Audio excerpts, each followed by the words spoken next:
Over the past number of years, there's been a great deal thought about, written about, and spoken about the generations. And I think the majority of that research has been on the values of the generations and what they hold true and important. But there's also been a great deal of research and time spent towards the conflict between the generations and their expectations. What I'd like to do is explore a different point of view, which is why we need each other across generations. And to do that, I'd like to look at the differences between the generations from a contextual and external perspective, but also discover why we can benefit from each other. So the first generation I'd like to talk about is what was called the silent. They were born between the late 1920s and the end of World War II, and they were known for their ability to be minimal and committed. They often spent their careers at one company, and as of this time, they have left the workforce.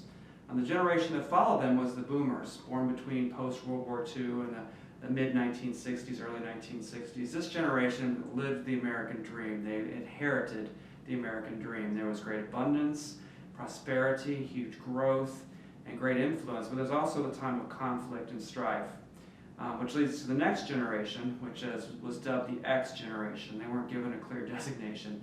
Born between the early 1960s and the late 1970s, a smaller generation, they took on the influence of technology. They began the influence of technology, and the world point of view was much broader for this generation, which led to the millennials. The millennials are the generation born before the change of the millennium, late 1970s to the mid to late 1990s. They were influenced by their parents in the 60s point of view, but this generation picked up technology and ran with it and made it personal. As they watched the polar ice caps melt and the Trade Center fell, they formed their values around changing the world.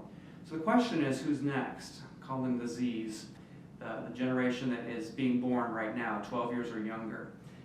They have held the worldview in the palm of their hand. They're connected together like no other. They think of their personal technology no different than pencil and paper. So what's coming next? The alphas, great speculation over their world. They're being born right now. The amount of change that's going to come in their lifetimes could be quite phenomenal.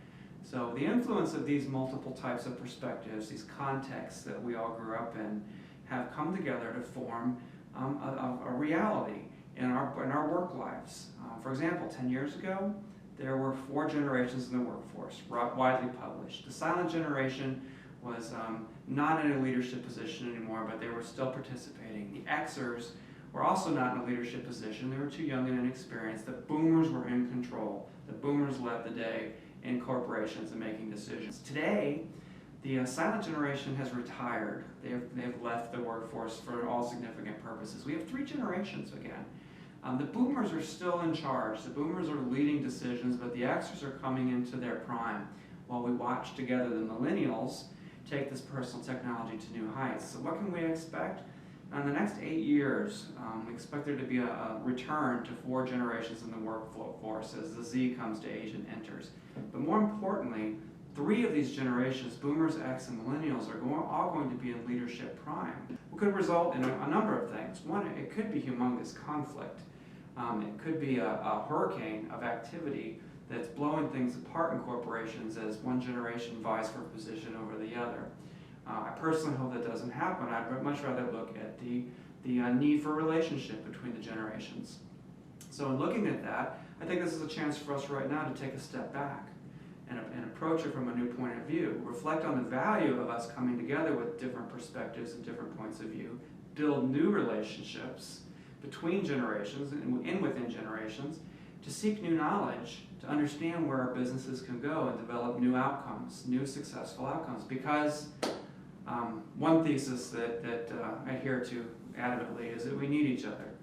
We're better together as human beings than we are when we're apart. We create things both independently and together, but when we're together in business and solving the problems and the speed at which these problems come to us, we're better off when we're together. So let's look at the difference between these relationships. The older generations, you might say, have experience. They have seen more. So that experience results in 2 things. One, a desire to teach what you've learned to the coming generation, so they don't make the same mistakes. But there's the phenomenon, the more I know, the more I don't know. There's a big world out there compared to the inexperience. Call it the younger generations if you would like. But there's a great desire and inexperience to learn more and to understand. And within that, also, there's without the baggage of what's could fail, comes the ability to be creative and innovative.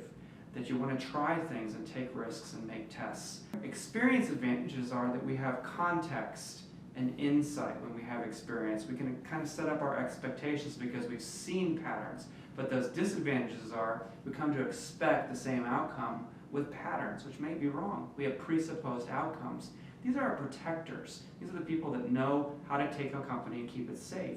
Compared to a more inexperienced, there's an open context. There's a more adherence to the possibilities of what could be, because the disadvantage is limited awareness of what the possibilities could result in, and you're not able to predict outcomes either positively or negatively. These are our explorers, our testers, our risk takers. So let's take these three generations in 8 to 10 years and put them together, and one of two things could happen. It could be like mixing oil and water, or it could be like mixing vinegar and baking soda. The results of each are quite different. No matter how hard you try to mix oil and water, it's kind of a fruitless effort. When you mix oil and vinegar together, you get a reaction, and it lights up rockets, literally.